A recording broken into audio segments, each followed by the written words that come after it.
तो नमस्कार, जोहार, बहुत बहुत स्वागत है आप सभी का हमारे यूट्यूब चैनल पे। दोस्तों आज की इस पर हम बात करेंगे झारखंड बोर्ड कक्षा 12वीं इतिहास प्रीवियस ईयर क्वेश्चन पेपर। दोस्तों यह जो क्वेश्चन पेपर आप देख पा रहे होंगे 2024 का क्वेश्चन पेपर है। 2024 में किस प्रकार से प्रश्न पूछे गए थे वो मैं आपको दिखाने वाला हूँ दोस्तों, क्या क्या प्रश्न था। और मैं आपको 2022 का भी दिखाऊंगा, 23 का भी दिखाऊंगा दोस्तों। तो फटाफट हम लोग पहले 24 वाला कर लेते हैं। भाई 24 में इतिहास में क्या क्या पूछा गया था दोस्तों। देखिए पहला प्रश्न की बात करो दोस्तों, सारा प्रश्न महत्वपूर्ण है, इससे अवश्य आप देखें दोस्तों, ठीक है। पहला जो प्रश्न आप सभी से पूछा गया था कि हड़प्पा सभ्यता का प्रसिद्ध बंदरगाह लोथल किस राज्य में है। तो दोस्तों हड़प्पा सभ्यता का एक बंदरगाह है जो कि बहुत फेमस है, वो है लोथल। तो लोथल कौन सा राज्य में स्थित है दोस्तों, राज्य में आपको बताना है। राज्य का नाम राजस्थान, महाराष्ट्र, गुजरात या पंजाब। दोस्तों लोथल जो है ना वह गुजरात राज्य में है, ठीक है, आपको याद रखना है। लोथल जो है वह गुजरात में है। तो राइट आंसर ऑप्शन नंबर जो थर्ड दिख रहा है सी, वो आपका राइट आंसर होगा दोस्तों, ठीक। तो चलिए इसके बाद दूसरा जो प्रश्न आप सभी से पूछा गया था दोस्तों कि पाटलिपुत्र की स्थापना किसने की। भाई पाटलिपुत्र जो वर्तमान पटना के नाम से हम सभी जानते हैं दोस्तों, तो पाटलिपुत्र की जो स्थापना की थी दोस्तों वो उदयन ने किया था, ठीक है। तो आप क्या बोलेगा दोस्तों, उदयन, कहीं कहीं उदयन देखने को मिलेगा, तो उदयन ऑप्शन नंबर जो सेकंड थर्ड दिख रहा है वो आपका राइट आंसर होता है दोस्तों, ठीक है ना। चलिए इसके बाद आगे का जो प्रश्न में बात करूं, यहाँ पे तीसरा प्रश्न आपसे भी से पूछा गया है कि पानीपत का प्रथम युद्ध कब हुआ। देखिए दोस्तों पानीपत का पहला जो युद्ध हुआ था वह 1526 में हुआ था, ठीक है। बाबर और इब्राहिम लोदी के बीच हुआ था दोस्तों पानीपत का पहला युद्ध, जो कि 1526 में हुआ था, ठीक है। तो ऑप्शन बी आपका सही से उत्तर हो जाएगा। सारे प्रश्न महत्वपूर्ण है, बहुत इंपॉर्टेंट दोस्तों, अवश्य देखिए इसको। आगे मैं प्रश्न की बात करूं, यहाँ पे जो प्रश्न आपसे भी से पूछा गया था कि धम्म की नीति का प्रतिपादन किसने किया था। दोस्तों धम्म की जो नीति है ना वो अशोक ने किया था। तो ऑप्शन नंबर जो बी आपको देखने को मिलता है दोस्तों, वो आपका राइट आंसर हो जाता है। इसके बाद दोस्तों आपका पांचवा जो प्रश्न पूछा गया था कि भक्ति आंदोलन के, ठीक है, निर्गुण शाखा के प्रमुख संत हैं। यहाँ पे देखिए भक्ति आंदोलन में निर्गुण शाखा से बोला गया कि भाई इनमें से चार नाम दिया गया, जैसे कि मीराबाई, तुलसीदास, कबीरदास, राम, ठीक है, रामदास। इनमें से आपको निर्गुण शाखा का बताना है दोस्तों। तो निर्गुण में जो थे ना वो कबीरदास जी निर्गुण में आएंगे, ठीक है। तो ऑप्शन नंबर 3 जो देखने को मिलता है वो आपका सही से उत्तर होगा दोस्तों, ठीक है। चलिए बाकी बात मीराबाई, तुलसीदास और रामदास जो है ना वो सारा का सारा आपका शगुन में आ जाएगा, क्लियर ना। चलिए तो इसके बाद दोस्तों छठा जो क्वेश्चन आप सभी से पूछा गया है कि ह्वेंसांग किसके दरबार में भारत आया था। दोस्तों ह्वेंसांग जो है ना एक चीनी यात्री थे, वो जो भारत आए थे वो हर्षवर्धन के समय में आया था, ठीक है। तो ऑप्शन नंबर जो 4 आपको देखने को मिलता है दोस्तों, वो आपका राइट आंसर हो जाएगा। इसके बाद आगे जो प्रश्न आपका 7वां नंबर पूछा गया है कि विजयनगर के प्रसिद्ध शासक कृष्णदेव राय किस वंश से संबंधित थे। आपने पढ़ा होगा दोस्तों विजयनगर साम्राज्य, और इसका एक बहुत ही प्रसिद्ध शासक रहा था कृष्णदेव राय। ये जो थे ना दोस्तों कौन से वंश से थे, तो कृष्णदेव राय जो थे ना वो, ठीक है, तुलुक वंश से संबंधित थे, ठीक है। कौन सा वंश दोस्तों, तुलुक वंश। तो ऑप्शन नंबर जो थर्ड आपको देखने को मिलता है वो राइट आंसर हो जाएगा।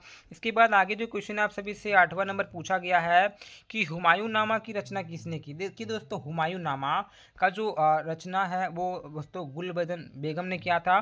तो हुमायूं नामा ऑप्शन नंबर यहाँ पे थर्ड देख पा रहे होंगे दोस्तों, गुलबदन बेगम, वो सही सा उत्तर होगा दोस्तों, क्लियर। तो आगे को देखते हैं। यहाँ पे 9वां क्वेश्चन आप सभी से पूछा गया है कि, ठीक है, वज्रयान किस ठीक है धर्म की शाखा है। देखिए हीनयान वज्रयान जो है ना वो आपका बौद्ध धर्म से संबंधित है।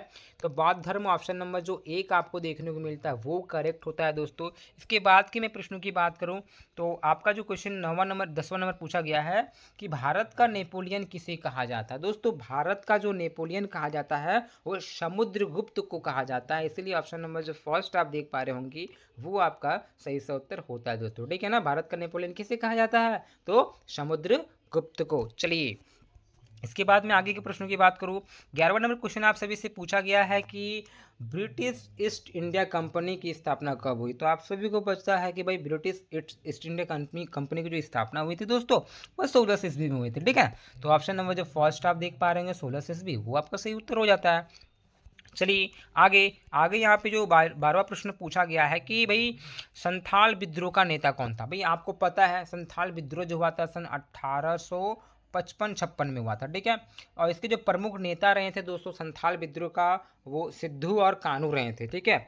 तो सिद्धू कानू ऑप्शन नंबर आप देख पा रहे होंगे 3 में देखने को मिल रहा है, तो आप आसानी से बोल सकते हैं दोस्तों, ठीक है। चलिए आगे देखते हैं। आगे एक प्रश्न क्या पूछा गया है, यहाँ पे 13वां नंबर प्रश्न पूछा गया है कि सन 1857 का जो सिपाही विद्रोह है, ठीक है, कहाँ से आरंभ हुआ? तो भाई 1857 की जो क्रांति है ना दोस्तों, आपको पता होगा 10 मई सन 1857 में प्रारंभ होता है। कहाँ से? मेरठ से। कहाँ से दोस्तों? मेरठ से। तो ऑप्शन नंबर आप बी बोल सकते हैं, 10 मई 1857 मेरठ से दोस्तों ये प्रारंभ हुई थी। क्लियर? तो चलिए इसके बाद आगे के प्रश्न क्या पूछे गए थे। यहाँ पे जो क्वेश्चन पूछा जा रहा है भाई, यहाँ पे 14 नंबर की, भारत में ईस्ट इंडिया कंपनी की व्यापक, ठीक है, गतिविधियों का प्रथम केंद्र था। क्या प्रथम केंद्र था? तो इनका जो केंद्र रहा था वो सूरत रहा था दोस्तों। ठीक है, गतिविधियों का जो, ठीक है, प्रथम केंद्र था वो क्या था? सूरत था। ठीक है, तो ऑप्शन नंबर आप आसानी से 4 बोल सकते हैं दोस्तों। क्लियर? तो चलिए इसके बाद प्रश्न क्या है। प्रश्न इसके बाद पूछा गया आप सभी से कि 1857 के विद्रोह के कारणों में से एक चर्बी युक्त कारतूस का प्रयोग किस, ठीक है, राइफल में किया गया जाता था। तो उस राइफल का नाम बताना दोस्तों, जो तत्कालिक कारण था कि दांत से काट के वो डालना होता था। ठीक है, तो उसका क्या नाम था? उसका नाम था एनफील्ड राइफल। क्या नाम था राइफल का दोस्तों? Enfield rifle. तो ऑप्शन नंबर जो आपका 3 देखने को मिलता है, एनफील्ड राइफल, वो आपका राइट आंसर होता है दोस्तों। और इसी के कारण से यह जो आपकी जो 1857 का जो विद्रोह होता है, जो क्रांति होती है, एक व्यापक रूप लेता है और ये होता है बहुत बड़ा। ठीक है, चलिए इसके बाद आगे जो प्रश्न आपसे पूछा गया है कि भाई रैयतवाड़ी व्यवस्था किसने लागू की। भाई रैयतवाड़ी जो व्यवस्था है वो थॉमस मुनरो ने किया था। तो ऑप्शन नंबर आप 3 बोल सकते हैं, थॉमस मुनरो, वो आपका हो जाएगा रैयतवाड़ी व्यवस्था। क्लियर? तो चलिए तो इसके बाद आगे जो क्वेश्चन आप सभी से पूछा गया है दोस्तों कि फोर्ट विलियम की स्थापना कहाँ की गई थी।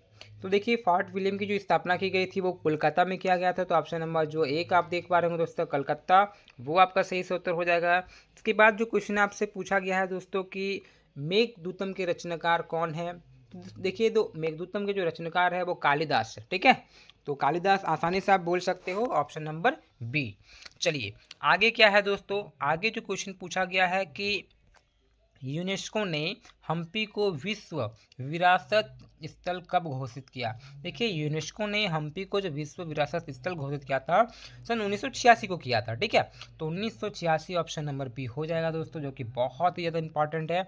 चलिए आगे देखते हैं। देखिए 24 का मैं पेपर करवा रहा हूँ, आप फटाफट कमेंट कीजिए। मैं आपको 23 का करवाऊंगा, 22 का भी करवाऊंगा। चैनल से जुड़े रहें और 3 पेपर को आप देख लेना दोस्तों। मैं आपको बता रहा हूँ बहुत ज़्यादा क्वेश्चन आपसे मैच करेगा दोस्तों, यही प्रश्न रहने वाला है। ठीक है, और मैंने बहुत सारे हिस्ट्री का वीडियो बना रखा है चैनल पे, आप जाके चैनल के प्लेलिस्ट में देख सकते हैं दोस्तों। वहाँ पे ऑब्जेक्टिव बनाया हुआ है, सब्जेक्टिव भी बहुत सारा बनाया हुआ है। ठीक है, चलिए तो अब बात करेंगे दोस्तों 20वां नंबर प्रश्न की। यहाँ पे जो प्रश्न पूछा गया है कि हड़प्पा सभ्यता के किस स्थान से कांसे की नर्तकी का प्रमाण मिलता है। यानी कि दोस्तों एक नृत्य करती हुई महिला का जो साक्ष्य मिला है, जो मूर्ति मिला है दोस्तों, वो कहाँ से मिला है। तो आप सभी को पता है दोस्तों, डांस करते हुए जो कांसे की जो मूर्ति मिली है वो मोहनजोदड़ो से मिला। ठीक है, तो ऑप्शन नंबर जो आप फर्स्ट देख पा रहे हैं दोस्तों, मोहनजोदड़ो, वो आपका सही से उत्तर होगा दोस्तों। क्लियर ना? चलिए इसके बाद दोस्तों 21वां नंबर प्रश्न आपसे भी से पूछा गया है कि रामायण के मौलिक रचनाकार कौन है। दोस्तों रामायण के जो मौलिक रचनाकार है वो वाल्मीकि जी है ना।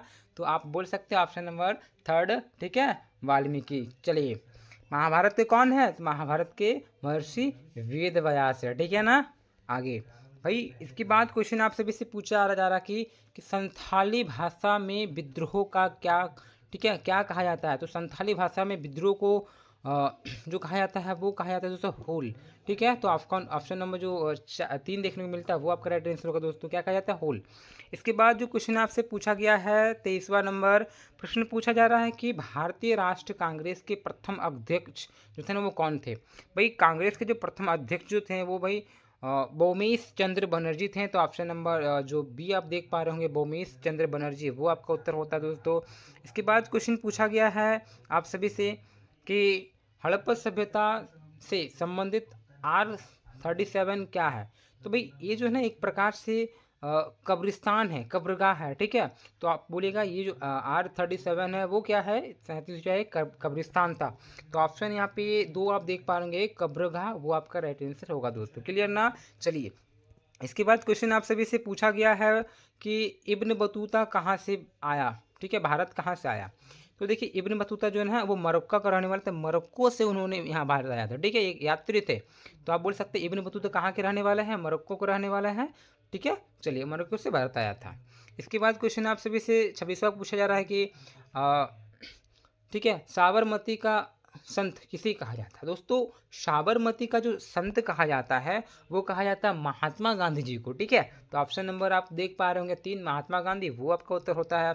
इसके बाद 27वां नंबर जो प्रश्न आप सभी से पूछा जा रहा है कि स्वराज पार्टी के संस्थापक कौन थे। दोस्तों इसके जो संस्थापक थे मोतीलाल नेहरू और चित्तरंजन दास थे। ठीक है, यानी कि ये दोनों होगा। तो ऑप्शन नंबर आप डी देख पा रहे होंगे, बी और सी, ये आपका राइट आंसर होता है दोस्तों, मोतीलाल नेहरू और चित्तरंजन दास। 28वां नंबर प्रश्न की बात करूं, यहाँ से प्रश्न आप सभी से पूछा गया कि भारत में सर्वप्रथम सोने का सिक्का किसने जारी किया।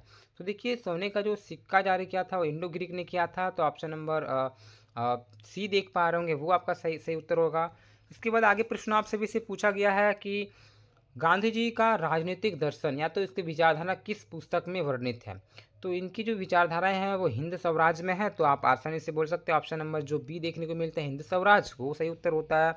इसके बाद क्वेश्चन पूछा गया 30 नंबर दोस्तों आप सभी से कि हड़प्पा सभ्यता, ठीक है, भारत में स्थित सबसे बड़ा स्थल कौन सा है। तो हड़प्पा सभ्यता में सबसे बड़ा स्थल की मैं बात करूँ तो हड़प्पा सभ्यता का सबसे बड़ा स्थल, ठीक है, वो है आपका दोस्तों राखीगढ़ी। कहाँ होगा दोस्तों, राखीगढ़ी। क्योंकि यहाँ पे क्वेश्चन में क्या पूछा गया, आप ध्यान दें, क्वेश्चन क्या पूछा रहा है कि हड़प्पा सभ्यता का भारत में स्थित, जबकि मोहनजोदड़ो तो सबसे बड़ा है मानते हैं, लेकिन मोहनजोदड़ो भारत में नहीं है। ठीक है, तो भारत में पूछा गया तो भारत में सबसे बड़ा जो स्थल है दोस्तों वो राखीगढ़ी का है। ठीक है, तो राखीगढ़ी ऑप्शन नंबर 3 सही से उत्तर होगा। ठीक है, क्वेश्चन को थोड़ा ध्यान से दीजिए।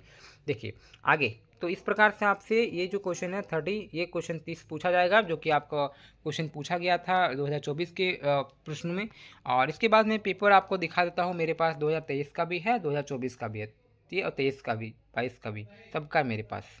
तो आप जिसका करना चाहते हैं, मैंने तो आपको 24 का करा दिया, और रही आपका 22 और 23, तो मैं जल्द से उसको करवा दूंगा, क्योंकि फटाफट फटाफट आप लोग कमेंट कीजिए, उस हिसाब से मैं करवाता रहूँगा। ठीक है, तो चलिए इसी प्रकार से अच्छे से रहिए, मस्त से रहिए, स्वस्थ रहिए। दूसरे मिलता है। जय हिंद, जय भारत।